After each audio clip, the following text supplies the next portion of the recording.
کتاب پڑھی the last Mughal, یہ انگلش میں کتاب ہے ایک گورے کی, پوری کتاب نہیں, اس کا کچھ حصہ پڑھا.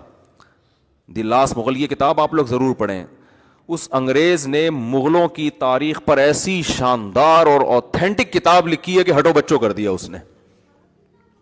کیونکہ اس نے جب کوئی واقعات بیان کیے نا مغل حکومت کے خاتمے کے, تو اس واقعات میں اس نے اس زمانے کے اخباروں کے ٹکڑے بھی پیش کیے ہیں, ان کی تصویریں لے لے کے. یعنی کتنی ایک مستند کتاب لکھی نا اس نے.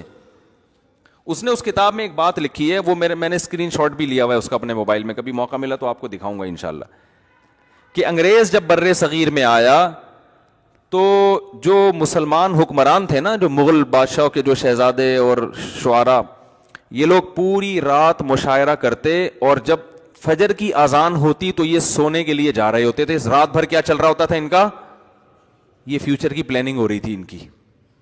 رات بھر شعر و شاعری کے پروگرام چلتے, مرزا غالب بھی تشریف فرما ہوتے اس میں, ساری رات شاعری چلتی, اور حکمران صبح سونے کے لیے کہاں جا رہے ہوتے, پھر شہزادے اور یہ جتنے بڑے لوگ ہیں نا یہ سب سونے کے لیے جا رہے ہوتے تھے.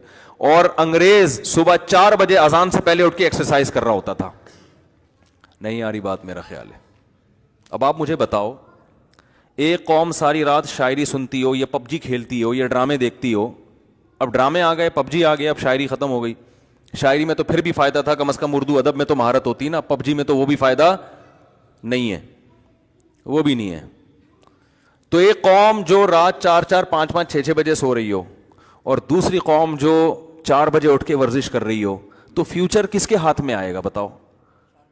جو رات بھر شاعری سن کے, ڈرامے دیکھ کے, فلمیں دیکھ کے, پب جی کھیل کے سونے والی قوم ہے, یا وہ جو صبح 4 بجے اٹھ کے اپنے دن کا آغاز شروع انگریز یہ کر رہا تھا. اور خدا کا قانون ہے, جو محنت کرتا ہے اللہ اسے عطا فرماتے ہیں. بغیر محنت کے نہیں ملتا. اگر بغیر محنت کے ملتا نا تو نبی صلی اللہ علیہ وسلم بدر میں تھوڑی آ کے لڑتے. اپنے صحابہ کو یہ تھوڑی کہتے کہ قوت اختیار کرو اور اپنے جسموں کو مضبوط بناؤ, یہ تھوڑی کہتے. آج ہمارے ہاں دیندار لوگ چاہتے ہیں کہ ہم نیک بن کے سارا پروٹوکول حاصل کر لیں. تو صرف نیک بننا کافی نہیں ہے, بلکہ نیک بننے کا حصہ ہے. میں ابھی دوبارہ خانقاہ انشاءاللہ کروا رہا ہوں. ابھی آپ پہلے میں نے ایک ڈیجیٹل خانقاہ 3 دن کی بنائی تھی نا, میں نے ایک 3 دن کی خانقاہ بنائی تھی. ایک تو یہ میں لاؤڈ اسپیکر سے بہت تنگ آیا ہوا ہوں یار, اس کو میں اوپر کرنا پڑتا ہے, نیچے گر جاتا ہے تو آواز ہی نہیں آتی, اوپر کرو تو پھر یہ نیچے چلا جاتا ہے. سارا بیان میرا اسی میں لگ رہا ہے. اس کو سیٹنگ کر لو یار. وہ کدھر چلے گئے؟ ہاں پتہ نہیں کہاں چلے گئے رفیع بھائی. تو اب میں یوں کرتا ہوں تو یہ پھر نیچے چلا جاتا ہے, نیچے جاتا تو آواز ختم ہو جاتی ہے, پھر اوپر لے کر آؤ تو پورا بیان زیادہ دماغ ادھر کے بجائے جو ہے نا, بولنے کے بجائے سارا اسی میں لگا ہوا ہے. اچھا اب دیکھو, تو ڈیجیٹل خانقاہ ایک تو خانقاہ ہوتی ہے جو بزرگوں کی خانقاہ ہوتی ہے, اس میں لوگ بڑے بنتے ہیں, اس میں کوئی شبہ نہیں ہے. لیکن میں یہ ایک چیز دیکھ رہا ہوں کہ اس وقت مسلمانوں کا ایک بہت بڑا المیہ ہے پوستی پن. پوستی پن سمجھتے ہیں؟ بولو نا. جو دینداروں میں بھی ہول سیل کے حساب سے سستی, کاہلی, کوئی پلاننگ نہیں, پڑے ہوئے ہیں تو پڑے ہوئے ہیں, پولیس بھی نہیں آ کے ان کو اٹھا پا رہی ہے, سو رہے ہیں تو سو رہے ہیں. نماز کے لیے آ رہے ہوں گے ایسے خرامہ جیسے کسی نے دھکے دے کے نا گھر سے چترول لگا کے نکالا ہے. نہ چلنا جانتے ہیں, نہ بیٹھا ادھر ٹیڑھا میڑا, ادھر سے پتہ نہیں سیدھا بیٹھا ہی نہیں جاتا. ہمارے حضرت مفتی رشید احمد صاحب کے سامنے کوئی آ کے ٹیڑھا بیٹھتا تھا نا, اس کو کہتے کمر سیدھی کر کے بیٹھو, ایسے ڈانٹتے تھے اس کو کہ کیوں یوں کر کے کیوں بیٹھے ہوتے ہیں نا لوگ, طرح بیٹھے ہوئے ہیں. حضرت فرمایا کمر سیدھی کرو. ایک دفعہ تو ایک صاحب کمر کیوں جھکا کے بیٹھے ہوئے, نے فرمایا کہ تھوڑا سا سیدھے کریں کمر نا. وہ سیدھی ہوئی تو فرمایا کہ میں آج تو اچھا بھلا قد ہے آپ کا, میں سمجھ رہا تھا آپ ٹھگنے آدمی ہیں. ایک ہمارے جاننے والے بہت چھوٹے قد کے ہیں, اللہ تعالیٰ ان کو دنیا اور آخرت کی بھلائیاں دے, کسی کا مذاق مقصد نہیں ہے. وہ خود اپنا ایک دلچسپ واقعہ سنا رہے تھے. بہت چھوٹا قد ہے نا, جیسے بعض لوگ ہوتے ہیں نا بہت چھوٹے قد کے. تو ہم نے ان سے کہا یار آپ کا اتنا چھوٹا قد ہے, داڑھی ماشاءاللہ ان کی پوری. تو ہم نے کہا کوئی آپ کی زندگی میں دلچسپ واقعہ؟ انہوں نے کہا بہت واقعات ہیں. تو انہوں نے اپنا واقعہ سنایا. کہنے لگے کہ ایک دفعہ میں پاسپورٹ کی لائن میں کھڑا ہوا تھا, وہ مجھے پاسپورٹ دے ہی نہیں رہا نا, میں کھڑا ہوا ہوں, پچھلے والے گزرا مجھے دے نہیں رہا. تو میں چیخا, میں نے کہا بھائی میرا نمبر کب آئے گا؟ اس نے کہا کھڑا تو ہو پہلے, بیٹھا ہوا کیوں ہے؟ میں نے کہا بھائی میں ٹوٹل یہی ہوں, تو میں کھڑا وہی ہوں. تو وہ خود اپنے واقعہ سناتے تھے. امید ہے انشاءاللہ ناراض نہیں ہوں گے وہ. تو خیر کیا کہہ رہا تھا میں, ہاں سست. تو میں نے 3 دن کی نا خانقاہ, اس خانقاہ میں یہ تھا ان کمبخت مریدوں کو بھگاؤ. کیا کرو؟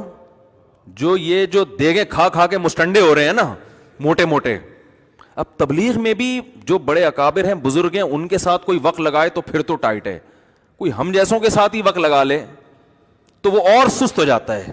حقیقت بتا رہا ہوں آپ. تبلیغ میں 3 باتیں سکھائی جاتی ہیں, کم کھانا, کم سونا اور کم باتیں کرنا. اور اب پتہ کیا, یعنی میں اپنے جیسے لالائقوں کی بات کر رہا ہوں, کام کھانا, کام سونا اور کام باتیں کرنا. تو اور سست, ہر جگہ سستی ہے.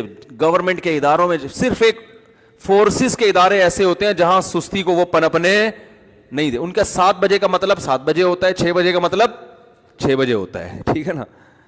صرف ایک فورسز ہماری ایسی رہ گئی ہیں جن میں, اور وہ اگر سستی کا شکار ہو تو پھر تو بارڈر ہی غیر محفوظ ہو جائے گا نا. بھائی پتا چلا کہ جی ابے نندن آیا ہے وہاں سے, اور یہاں پائلٹ کو کہا جا بھائی اس کو دیکھ یار, پائلٹ کہہ رہا ہے اچھا ابھی جا رہا ہوں یار, ابھی ذرا یار, جیسے گورنمنٹ کے اداروں میں ہوتا ہے. اگر پائلٹ یوں شروع کر دے بھائی ابے نندن آیا ہوا ہے, وہ تو اب پہنچ گیا بارڈر کراس کر کے. اب یہاں ایئر فورس آرڈر کر رہی ہے پائلٹ کو. ابھی نندن کے مقابلے میں جو پائلٹ گئے تھے پتہ نہیں کیا نام ہے ان کا, عدنان صدیقی صاحب, تو وہ عدنان صدیقی کو گورنمنٹ آرڈر کرے گا بھی جاؤ. عدنان صدیقی کہہ رہا ہے اچھا بھائی جا رہے ہیں ابھی یار, جا رہے ہیں, اتنی جلدی کیا ہے کہ پاگل ہو گئے, کوئی ایٹم بم لے کے آ رہا ہے کیا, جہاز ہی لا رہا ہے نا. ہماری یہ باتیں ہوتی ہیں نا, جہاز لایا ہے نا, کوئی ایٹم بم تو نہیں لے کر آیا, کوئی پوری فوج تھوڑی ہے, ایک بندہ آ رہا ہے آرام سے جا رہے ہیں. ابھی وہ مسئلہ ہے, ابھی سانس آئی ہوئی ہیں, تھوڑا سا ان کو ڈیل کرنے دو, ٹھیک ہے نا. تو یہ تو شکر ہے فورسز میں یہ سستی نہیں ہے, ان کو وہ طبیعت سے دھو دیتے ہیں 2 سال. ہمارے اپنے 1-2 رشتے دار گئے نا آرمی میں, تو وہ میری والدہ, میرے ماموں گئے تھے آرمی میں, تو میری والدہ بتاتی ہیں جب میں ان سے ملنے جاتی تو موٹے موٹے آنسو سے رو رہے ہوتے تھے وہ, اور وہ چاہتے تھے کوئی گیس ملنے کے لیے آیا کرے, تھوڑی دیر کی فرصت مل جاتی ہے اس بہانے. تو ٹھیک ہے خرابیاں بھی ہیں لیکن ایکٹیو ہو جاتا ہے انسان. میرے والد صاحب چونکہ نیوی میں تھے تو 63 سال کی عمر میں بھی ہم دیکھتے تھے صبح 4 بجے اٹھ کے ایکسرسائز کر رہے ہوتے تھے. وہ اپنا ایک ان کا معمول تھا, وہ پورا, سستی تھی نہیں ان میں. تو سستی ہم سب کا ایک المیہ ہے. بات کریں گے تو ایسے منمناتے ہوئے آدمی کا پتہ نہیں چلا, بھائی تو پورے الفاظ تو طبیعت سے نکال لے زبان سے, تو خود ہی کھائے جا رہے اپنے الفاظ ہیں. لوگ آتے ہیں نا, بول تو تجوید کے ساتھ, ایک ایک لفظ واضح ہو, لیکن سستی بولنے میں. فون پہ بات کر رہے ہوتے ہیں, آواز ہی نہیں آ رہی ہوتی, بھائی تھوڑا زور سے بول لو یار.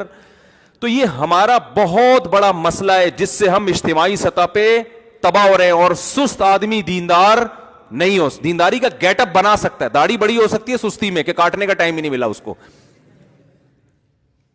صحیح ہے نا. تو گیٹ اپ تو بن سکتا ہے لیکن دیندار نہیں بن سکتا. یہ میرا ٹاپک نہیں ہے, جلدی سے بات سمیٹ کے میں اپنے اصل ٹاپک کی طرف آتا ہوں. تو ہم نے خانقاہ 3 دن کی کروائی تھی, شیخ صاحب بھی اس میں دوڑے تھے, میں شیخ تھا, میں پیر و مرشد تھا. تو میں نے 3 دن جو ہے نا, ہم نے کنٹری کلب میں بلایا سب کو, کنٹری کلب تھا پتہ نہیں کون سا کلب تھا, نام یاد نہیں مجھے. ان سے پیسے لیے اسی کے کہ اصلاح کے لیے روکڑا خرچ کرو اپنا. کیا خرچ کرو؟ روکڑا. فری پھوکڑ کا لنگر نہیں ملے گا یہاں پہ تمہیں, روکڑا خرچ کرو, تمہارے خرچے پہ ہم تمہیں ہوٹل میں کرایہ لے کے, حالانکہ ہم کر سکتے تھے, ہمارے پاس ذرائع وسائل ہو جاتے ہیں الحمدللہ, لیکن ہم نے کہا نہیں, فری پھوکٹ والی اصلاح یہ اصلاح ہوتی نہیں ہے. اس میں تو آ جائیں گے لوگ, چلو آدھا کراچی آ جائے گا یار, چلو بھاگ لیں گے 4 بجے, فری میں مل رہا ہے نا, تھوڑی آپ کے خرچے پہ آپ کی اصلاح ہوگی. تو اس میں پھر ان کو 4 بجے بھگاتا تھا. تو ہو سکتا ہے کوئی کہتا ہے یہ کون سی اصلاح, یہ کون سی آخرت کی محبت پیدا ہو رہی ہے یار, قبر کا عذاب بتاؤ, میدان حشر کی سختیاں بتاؤ, یہ ہوتی ہے اصلاح, یہ کیا 4 بجے اٹھ کے بھگا رہے ہو. تو میں ان کو پہلے بتا دیا تھا کہ یہاں اس وقت 3 دن میں آپ کا پیر ہوں, اور پیر کا مطلب یہ ہوتا ہے جو وہ کہہ رہا ہے اس پہ آپ نے عمل کرنا ہے. تو بھگایا ہم نے 3 دن ان کو. تو لیکن اب سوچ رہا ہوں 3 دن سے 40 دن کا ہونا چاہیے, اس میں میری اپنی بھی اصلاح ہوگی نا, ہم بھی تو بھاگیں گے 4 بجے اٹھ کے. تو یہ بہت بڑے مسائل ہیں. تو وہ انگریز نے کتاب لکھی ہے, ابھی بھی وہ زندہ ہے گورا, اور بہت اوتھینٹک کتاب ہے ہسٹری پہ. انگریز بعض کام بڑے خاندانی کرتے, چھوڑو بھی ہوتے ہیں, ایسا نہیں ہے کہ سارے صحیح ہوتے ہیں, لیکن اگر ان میں کوئی فیصلہ کر لینا کہ میں نے ریسرچ کرنی ہے تو وہ ریسرچ کا حق ادا کرتا ہے. اس نے اس زمانے کے اخباروں کے ٹکڑے, ان کی تصویریں بھی ڈالی ہیں.